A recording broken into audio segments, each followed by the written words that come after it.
yaghurrannakum billahil ghurur. Kamu jangan tertipu dengan kehidupan dunia.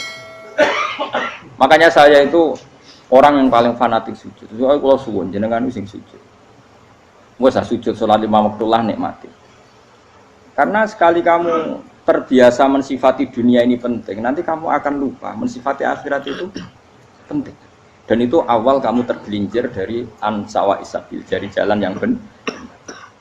Makanya tadi pepatahnya orang sufi apa? An-nasu niyamun wa idza matu indah. Manusia itu tidur, kalau mati baru.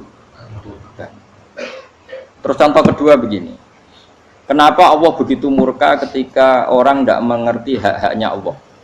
Bukan karena Allah anarkis atau keras, tidak. Memang secara akal pasti begitu. Saya sampai tak beda ini. Ya contoh gampang-gampang saja, tak wari logika. Kalau ada orang buta lewat kemudian nabrak tembok, karena apa? Karena buta kan? Buta itu maknanya apa? Tidak tahu.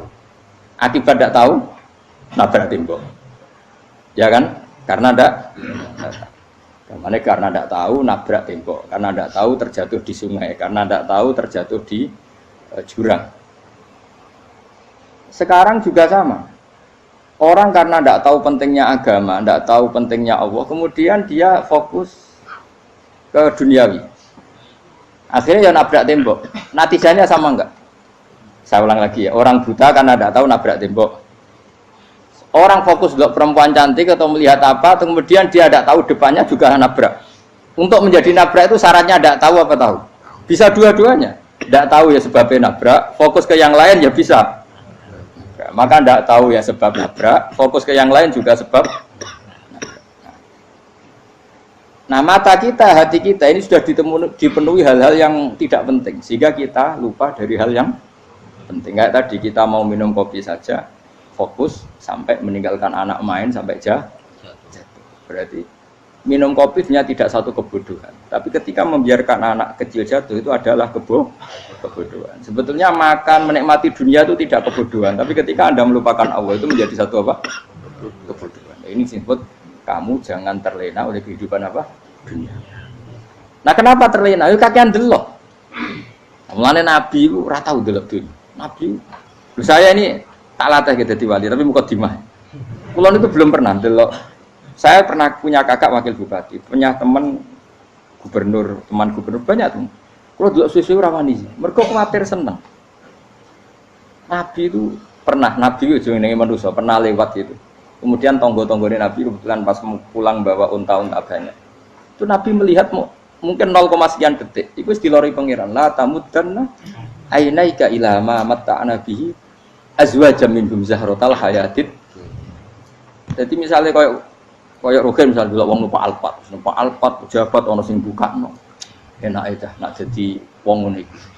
Kalimat itu direkam oleh Allah bahwa Mustafa pernah ngomong enake dadi wong iku numpak Alphard ono sing bukakno. Tapi kan tetap kirim. Sehingga nanti di akhirat kalimat itu direkam misalnya nanti ternyata yang numpak Alphard misalnya nyuwun sewu misalnya yang numpak Alphard tadi tetap di neraka, kamu ya ikut di neraka. Karena dia menikmati Alphard lali akhirat, kowe yo ngangen-angen kepengen seperti itu. Maka poinnya sama. Kalau pun rokok bareng. Terus ada orang sujud di musola, melarat sujud. Kowe enggak pernah enake dadi wong iku. Padahal sujud itu yang menjadi orang masuk surga. Terus kowe ditakoki ning akhirat. Kowe tahu angen-angen dadi wong sujud mboten nate. Tapi kowe tahu angen-angen mewah nate. Yes, nang kono kira-kira gitu. Lha iku latara undal pas kowe roh ilmu yakin pas wae mlebu neraka. Lha iki mulane tak ajari dini kiat-kiat supaya kira mlebu. Makanya latih melihat dunia gue juga kesuwen. Misalnya di konco, di pejabat. Kalau nanti di keluarga pejabat, sampai sekarang pun saya sering punya teman. Buat nanti kalau melihat bahwa dia pejabat. Karena saya takut dosa. Saya melihat dia seorang mukmin yang sujud, yang sholat. Saya bodoh sekali kalau melihat dia pejabat. Karena itu tidak ada artinya di akhirat. Saya sampai sekarang yang saya melihat presiden orang yang mukmin, sehingga saya harus hormat. Saya melihat bupati orang yang mukmin, sehingga saya harus hormat. Melihat sampean ini wong sing mukmin, malah gue jalalan barang ini sudah mukmin plus. Jadi rasa tiga ekor tuh pinter gue jalalan. Jalalan budal bisa gaya bisa. Budal lu rano mana nih? Oh, anu gak angger wong iso maca kitab apa? Jos lah. Jadi saya ulang lagi ya. Makanya saya itu nanti kalau sampean alim sudah kayak saya, itu pasti nggak bisa nggak kagum sama sahabat. Sahabat itu, apalagi Rasulullah ya tentu. Sahabat dulu aja yang gampang ditiru. Sayyidina Umar ketika ditusuk oleh siapa? Abu Lu'lu siapa? Al-Majusi. Abu Lu'lu itu seorang Majusi. Dan Umar itu orang pendendam. Dia orang pendendam. Tapi tentu karena dia orang baik, ya pendendamnya hal-hal yang baik. Coba kalau kamu ditusuk orang itu dendam nggak? Kira-kira sebagai manusia kan dendam. Itu tanyanya begini sama yang ya taruh sekarang orang dekatnya. Yang bunuh saya tadi siapa? Oh itu Abu Lu'lu Al-Majusi, Hulamul Muhirah. Dia budaknya Muhirah. Majusi, iya ya Umar. Dia sudah mau mati. Itu ngendikan gini, sama siapa alteknya? Alhamdulillahilladzi lam yaj'al maniyati biyadi rajulin sajadalaka sajdah yuhajuni biha yaumal qiyamah. Ya Allah, terima kasih sekali ya Allah. Engkau mentakdirkan saya dibunuh oleh orang yang enggak pernah sujud. Kalau saja dia pernah sujud, maka dia berhak menuntut saya dengan sujudnya untuk masuk surga. Artinya gini, kalau dia ditusuk orang yang pernah sujud, misalnya Sayyidina Umar kok ditusuk oleh Ruhin, kemudian Umar masuk Ruhin masuk neraka, aku tetap pedih Gusti. Isowai sujudnya dia menjadikan enggak berhak masuk neraka. Artinya Umar sangat hormatnya pada sujud itu dia enggak berani. Jadi kira-kira kok Umar sujud kowe iku kira-kira rawani maksudno anak kowe mlebu neraka. Piye-piye di kekuatan sujud yang mempotensikan tetap dia masuk surga. Makanya dia seneng, dendamnya kesampaian. Syukur lah nek sing mateni aku ora tau sujud. Dadi tak patut nang neraka langsung gludeng ngono kira-kira gitu. Saking hormatnya ambek sing jenenge sujud.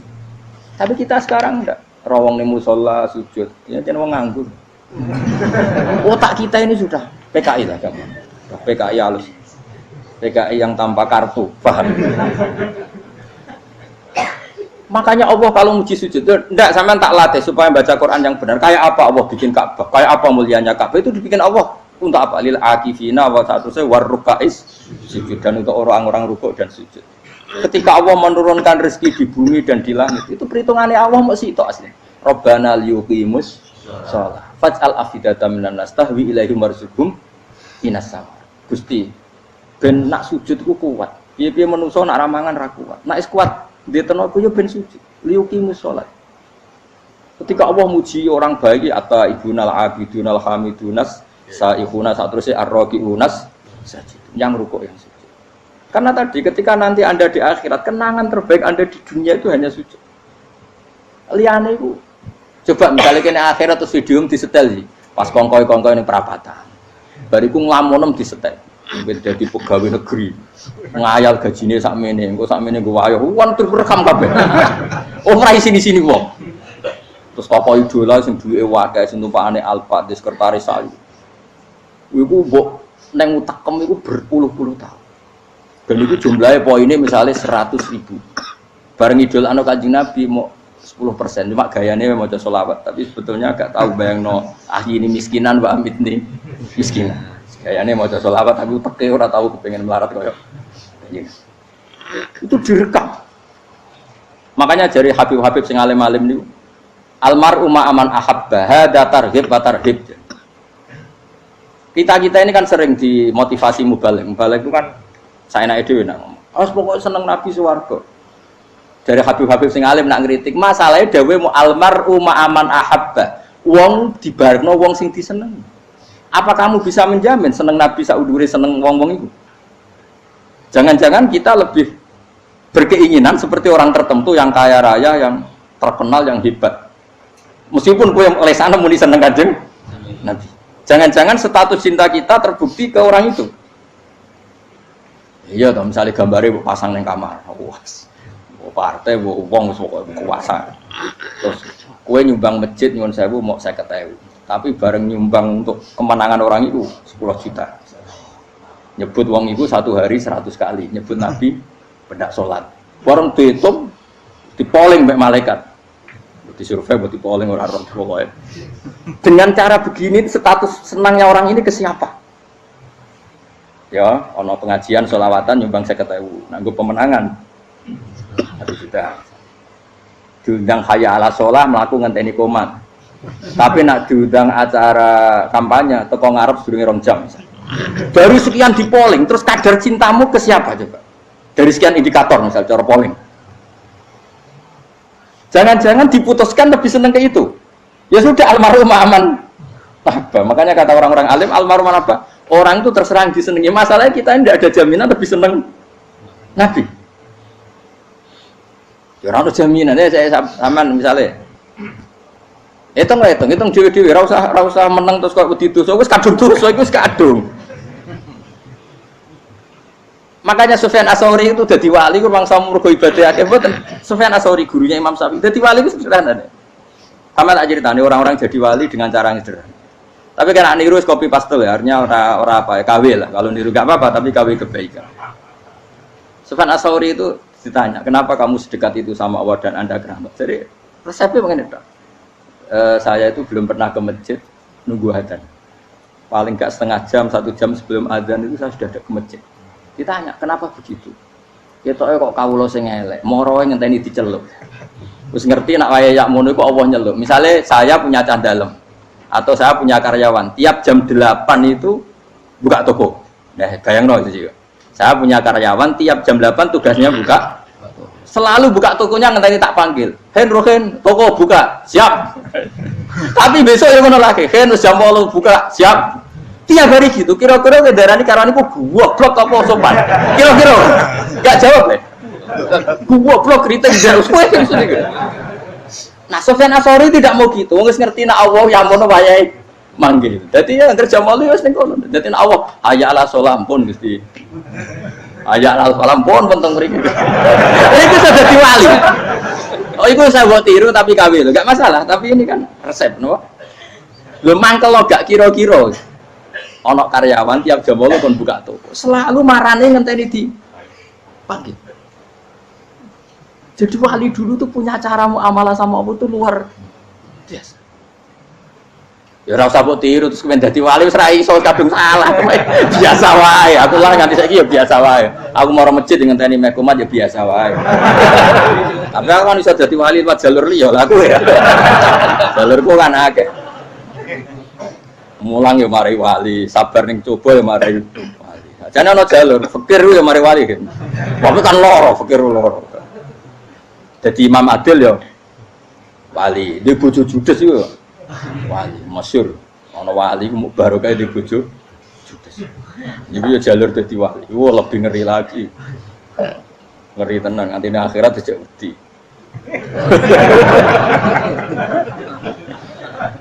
Jadi anak jote wae para suami takut istri silakan baris sing wis baris bareng sing wedok. Pak rene lho tetep mororo. Wong wedi bojo kegawangan ini akhirat bahaya, you know. Yes.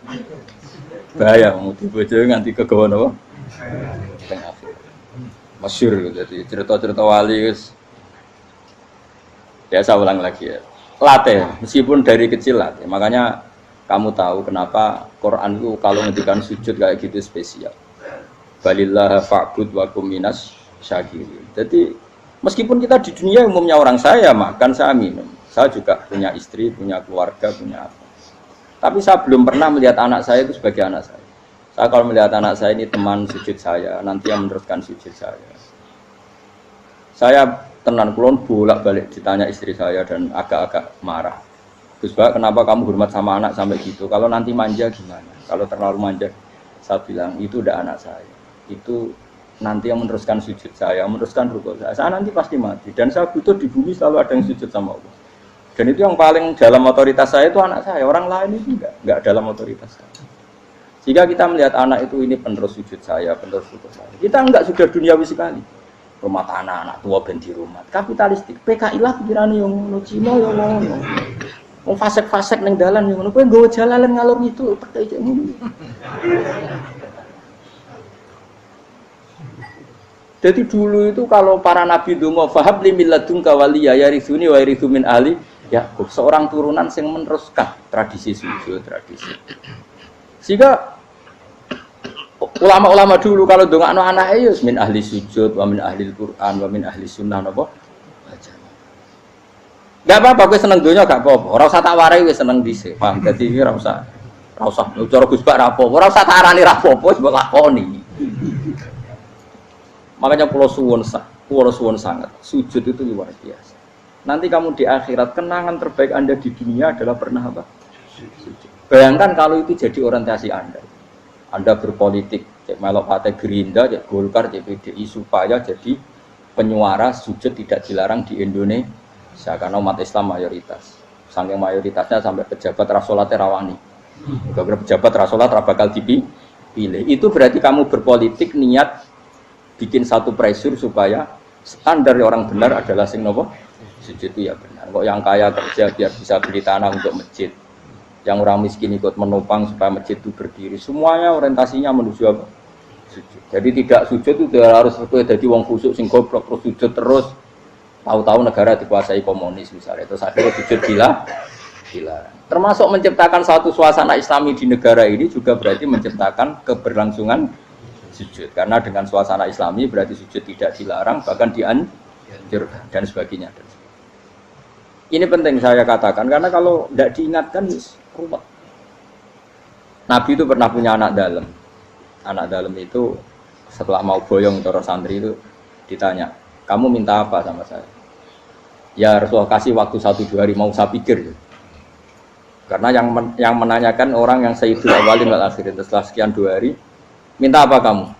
Jalur Anda gak tanggung-tanggung. As'aluka murafaqataka fil jannah. Saya minta jadi temanmu di surga. Oh Nabi kaget tuh. Kok kalian diwarai wong? Mboten nanti sing mari. Kok nang diwarai wong ndak ada ya. Terus. Kenapa kamu minta itu? Kata tadi, kalau saya minta dunia itu nanti zailah. Dunia itu pasti hilang, faniyah pasti hilang.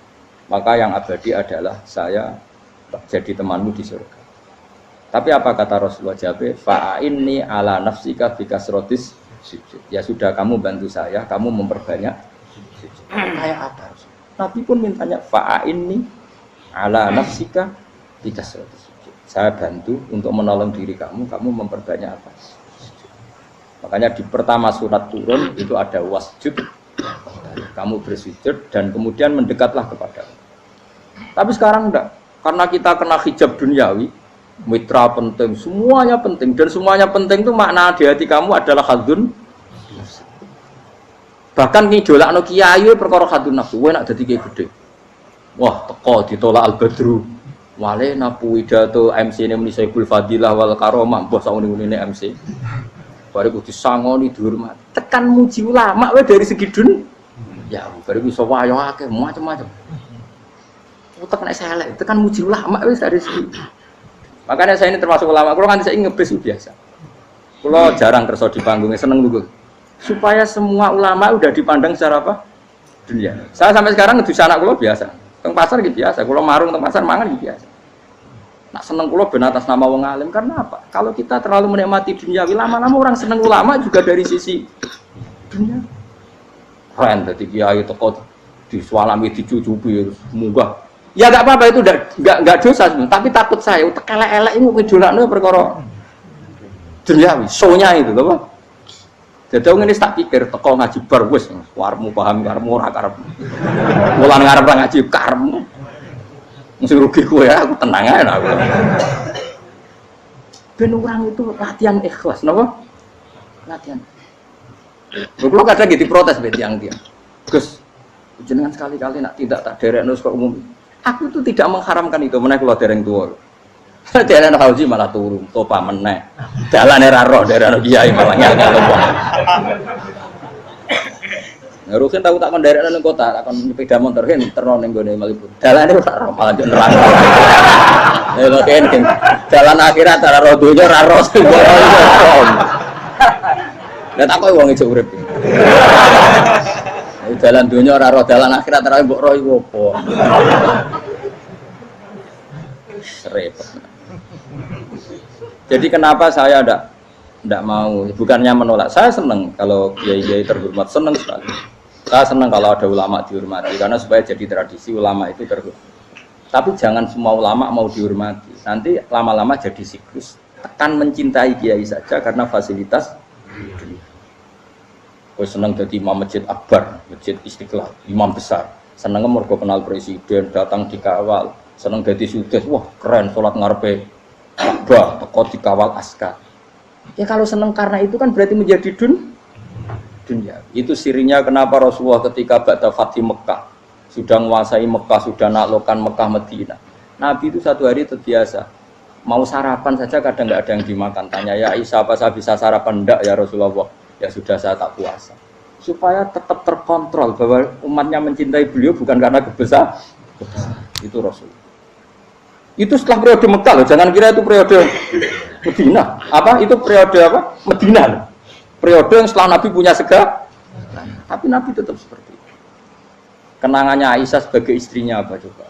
Dia cantik sekali. Aku tahu jajal turun ngarepin Nabi terlentang. Ya Nabi tetap sholat. Nah beliau sujud sikilku tak ingkret no. Nah beliau ngadeg tak lonjoro meneh. Jadi Aisyah wa ana muqtaridotun bene adi turu terlentang. Jadi cara ya sudah terlentang. Mau Nabi nak sholat suwi dia tetap sholat. Begitu bojo ayu orang ngerasa sholat. Bojo elek ora sholat ngono. Bojo elek amen junub meneh wae. Kowe ora kena go contoh kasus wis wong kasus. Kowe di bojo ayu prawan turu karepku sik sholat ora bos misale lho. Pemene wong jegoten wae tambah over. Mustafa kalau orang nyek jenggoten liyane ora salah situ. Mergo nang nyek wong akeh dosa, nang nyek wong sitok ora. Misale dosa wis tak hitung mau ke sore. Aku nyek dosa sitok, mulang ganjarane 10, cek susu piro? Cek surplus orang dagang cek. Cek badi. Iku ana adene ra ikhlas. Ora ikhlas aku yo ra ikhlas ilmuku, malah lara. Malah rokok ping 13 sebenarnya. Makanya ini dipikir ya, saya ulang lagi, harus dipikir secara matang-matang bahwa kita tidak boleh terlena oleh kehidupan dunia. Menjadi bodoh kan Anda minum teh, kemudian anak Anda jatuh di pinggir Anda. Paham? Nah, sekarang menyangkut mukjizat. Ini masih tentang ayat ini, nanti sampean tahu logikanya. Tak beda, tidak jawab satu-satu aja, karena iman sarannya harus tahu. Fa'lam itu tak tahu. Fa'lam annahu la ilaha. Ketika sekarang telur, saya memberitahu misalnya, Hen, telur ini udah dipitik, cara kowe mungkin tor. Ayo jawab satu-satu. Mungkin kan? Mungkin. Tapi pertanyaannya, saat telur menjadi pitik kemudian mungkin, dan ayam ini bisa terbang, bisa selingkuh, bisa punya anak turun, itu menjadi mungkin itu kan kamu pun tidak ikut menciptakan. Ikut gak kamu menciptakan telur menjadi ayam? Tidak kan? Kan di luar kudrah kamu, di luar kemampuan kamu. Tapi kamu bilang itu mungkin. Ada onta yang buting, yang sudah hamil sudah. Kamu bilang nanti onta ini mau punya anak dan anaknya nanti bisa jalan seperti induknya. Kamu katakan apa? Mungkin. Tapi saat Anda katakan mungkin, Anda ikut menciptakan enggak? Enggak kan? Tetap itu kudrohnya Allah. Tetap itu. Maka para nabi itu tidak tahu bedanya antara onta yang keluar dari indukannya dan keluar dari batu. Itu syaratnya jadi nabi, syaratnya jadi wali. Nah, saya kira ono nabi.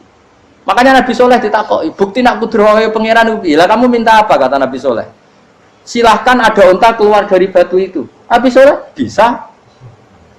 Ya tenan terus unta keluar dari batu. Terus kaumnya gawo.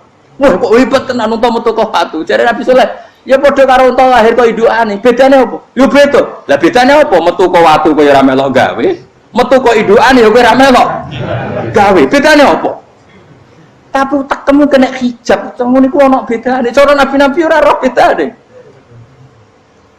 Lah kula termasuk warasatul anbiya ya ora roh bedane cara. Waras utek kula niku waras. Lho lha yo misale kowe cara iman seperti itu yakin dadi wali. Wes sama amatir-amatir lah, wali swasta lah. Pokoke wis dadi wali. Jadi manusia itu lucu, sesuatu yang dia pun tidak bisa. Iku sok bedakno. Kalau telur menjadi ayam mungkin. Sapi keluar dari indukan mungkin, biji padi menjadi padi besar mungkin, tapi nak watu kok jadi biji padi mukhal. Lu saat yang dikatakan mungkin itu apakah manusia ikut memberi? Tidak kan? Ikut menciptakan? Harusnya kan dia bilang, yo aku menyaksikan itu karena ada kekuatan X yang menciptakan itu. Harusnya dia kalau mau konsisten kan, saya tidak bisa menciptakan telur jadi ayam, tapi ada kekuatan lain yang menciptakan, dan saya tidak bisa. Jadi telur keluar dari ayam ya kita tidak bisa menciptakan, sapi keluar dari induan ya kita tidak bisa menciptakan, termasuk untanya Nabi Soleh yang keluar dari batu besar kita. Makanya semua Nabi itu tidak tahu bedanya, itu bedanya Nabi sama enggak Nabi. Makanya Nabi itu tenang ya, masyhur. Ketika perang Khandaq, Nabi itu kelaparan. Kemudian Jabir datang, ya Rasulullah, istri saya menyiapkan makanan untuk orang 6, karena kambingnya hanya kecil. Maka hanya orang 6 saja yang kau boleh datang ke situ. Tapi Rasulullah dengan santainya, ya ahlal Khandaq. Padahal yang ngeduk Khandaq itu sekitar 3.000, ya ahlal Khandaq. Halumu ilayya, ayo ke Jabir, karena Jabir sona atau aman, bikin makanan untuk kalian. Itu 3.000 orang. Wah, Jabir dimaki-maki sama, sudah bilang untuk orang 6 Nabi, ya apa-apaan orang banyak, itu mesti tidak cukup, kita mana. Nabi santai, bilang ke istri kamu, Jabir jangan buka makanan itu kecuali saya. Ya, pakai Nabi matur pengiran, Gusti ini cukupkan untuk orang banyak. Sama Allah di ACC ya terus cukup. Karena bagi Nabi, Nabi tahu betul. Sekarang ketika beras menjadi beras, apa dalam kudrah kamu, dalam kemampuan kamu, enggak kan? Ketika sistem tubuh kita makan kemudian jadi kenyang, apa dalam kemampuan kamu? Kue muni mangan maknane sego bolebokno mulut, terus kue darani punya kemampuan makan. Apa setelah itu kamu mengendalikan sistem saraf kita, sistem urat kita? Enggak kan? Jadi Nabi itu ora bedane, justru itu jadi Nabi. Karena dia enggak pernah terjebak, Nabi enggak pernah terjebak oleh yang dili.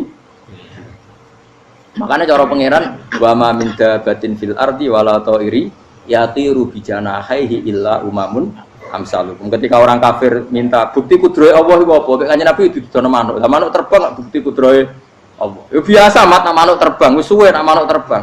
Bukti kudrohe ning ndi? Iku tekek wis semper. Lha bukti kudrohe ya kowe ora iso gawe kan? Tapi maksudnya wong kafir bukti kudrohe pangeran gawe unta kok watu. Lah bedane apa mau hale unta kok watu ambek kok indukane? Bedane apa jajan? Wong ibuke unta yang ngrasa gawe. Apa ibuke unta bisa menciptakan anakan unta? Kan tidak bisa juga. Manusia juga ada. Jadi itu wis cukup jadi kudrohe. Tapi manusia angger barang sering terjadi darani mungkin. Maknane mungkin dekne sing nentukan mungkin atau tidak. Padahal zaman mungkin pun dia tidak ikut menciptakan. Ini lengil. Makanya itu kenapa Allah akhirnya bikin mukjizat supaya orang itu ingat kedahsyatan kudrohe Allah. Sebetulnya mukjizat itu tidak penting. Maksudnya tidak penting tadi untuk iman sebetulnya tidak perlu mukjizat. Makanya ketika Rasulullah SAW ingin nuruti mukjizat yang diminta orang kafir, Allah malah ngelingno inna fi khalqis samawati wal ardi wakhtilafil laili wan nar. Sajane ana langit, bumi, ada lautan, ada apa sudah bukti kudrohe. Nah sekarang mukjizat kok ngenteni unta keluar dari apa tadi? Batu, ngenteni Nabi Soleh. Lautan merah diseblak tongkatnya Nabi Musa terus terbelah. Itu dari mukjizat. Kalau itu maknanya mukjizat karena manusia tidak mampu, apa manusia mampu bikin lautan? Kan tidak mampu juga.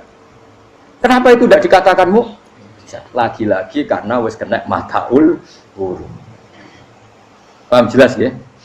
Makanya kata Allah, saiki wong ora percaya hari kebangkitan. Alasannya masa manusia jadi tanah menjadi manusia? Memangnya manusia yang sekarang hidup itu dari apa coba? Sehingga nado melok pilek, pilpres, melok dukung mendukung itu memangnya dari apa coba? Dari tanah kan?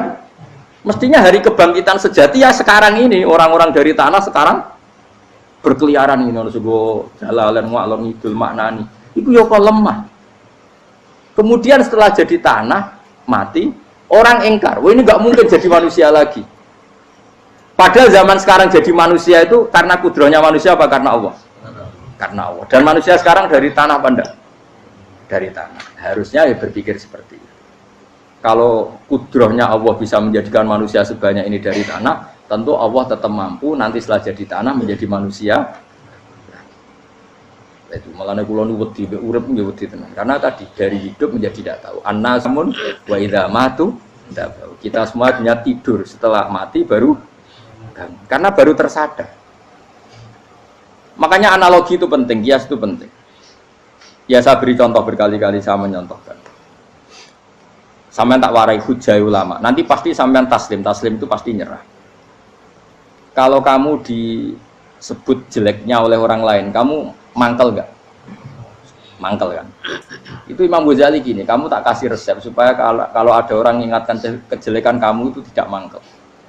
Apa itu resepnya? Misalnya gini, di baju saya ini, inna fi thawbika akroban wa hayatan. Di baju kamu itu ada kalajengking yang berbisa atau ada ular yang berbisa. Ada orang mengingatkan itu. Kamu terima kasih apa enggak? Terima kasih. Karena ada sesuatu yang bahaya di diri kamu, diingatkan, dan karena diingatkan itu Anda terus bisa menghilangkan sesuatu yang bahaya tadi. Sekarang kamu punya sifat hasud, sifat dengki, sifat riya, sifat-sifat yang buruk. Itu sesuatu yang mencelakakan kamu di akhirat. Kemudian ada orang mengingatkan itu, harusnya kan kamu matur nuwun karena sifat yang buruk kamu diingatkan, kemudian kamu berusaha Wong diingatkan ada kalajengking yang hanya madorot di badan kamu saja kamu terima kasih. Ini diingatkan ada hasud dengki yang madorotnya dunia akhir, kamu tidak terima kasih. Jadi itu ulama dulu. Jadi kalau bikin hujah itu gampang sekali. Jika ulama dulu kalau berdebat kemudian diingatkan temannya, kalau dia salah misalnya, itu ya tenang saja. Karena mereka cukup punya akal, punya analogi untuk nganggap itu biasa. Kayak diingatkan ada kalajengking di tubuh kamu. Kamu matur nuwun enggak sama yang ingatkan? Tadi saya ngaji sore, ngaji di sini cerita. Kila itu Imam Ahmad. Itu mudah mereka iman sama Allah dan Rasul. Maka yu'minu billahi wal yaumil akhir falyukrim apa? Jaru. Kalau kamu iman sama Allah dan Rasul maka muliakan tetangga. Itu ada seorang ulama dipanggil tetangganya, ayo ke rumah saya. Setelah sampai, dah pulang saya tidak jadi butuh. Sampai di rumahnya dipanggil lagi. Ke situ lagi, dah pulang lagi saya sampai 3 kali. Itu si ulamanya senyum-senyum santai. Ketika pemuda tadi insaf dan minta maaf, kenapa Pak Ulama kamu kok tenang saja? Jawabannya enggak. Kata Rasulullah, saya disuruh hormat tetangga. Saya senang sekali bisa melakukan perintah Rasulullah. Jadi saya nurut kamu itu tidak ada urusannya dengan kamu karena perintahnya Rasulullah. Nangis pemuda tadi. Kalau kita kan enggak, gengsi dong, giambar. Ini kan kita gayanya mulai sunnah Rasul, tapi uteknya jihadun nafsi. Nah kalau kamu sudah gitu, tak daftar jadi wali, mbok KPU-nya oleh nyetujui mbok kapan roh tapi daftar. Saya ulang lagi, jadi kamu harus terbiasa dengan kias yang diajarkan Quran ya. Jadi ketika bibijian jadi pohon besar, itu pun kamu katakan mungkin. Padahal ketika kamu katakan mungkin, kamu pun tidak ikut menumbuhkan bibijian jadi pohon asam yang besar. Itu menunjukkan kudrohnya Allah. Artinya sebetulnya kamu hidup semuanya itu hanya menyaksikan kudrohnya Allah tanpa kamu memberi kontribusi. Kenapa kamu yang menentukan mohal dan tidak mau? Harusnya mau taslim menyerahkan diri nak kabeh mau nyakseni kekuasaane Allah. Itu sing dimaksud Quran apa ya tanazzalul amru bainahunna lita'lamu annallaha ala kulli syai'in qadir wa annallaha qad ahata bi kulli syai'in ilma. Alam raya dibikin variasi kayak gini mau tujuannya Allah supaya kalian menyaksikan kemampuannya. Warna jelas ya. Makanya ketika ada pangeran, ketika bumi yang sudah mati tak hidupkan dengan hujan, begitulah kadzalikan nusyur. Ya kira-kira seperti itu proses sesuatu yang mati menjadi hidup lagi. Jangan lupa untuk tinggalkan komentar Anda dan klik like jika kalian suka. Silahkan share dan bagikan ke teman-teman Anda. Untuk berlangganan kami, silahkan klik subscribe channel Ngaji Kiai. Wassalamualaikum warahmatullahi wabarakatuh.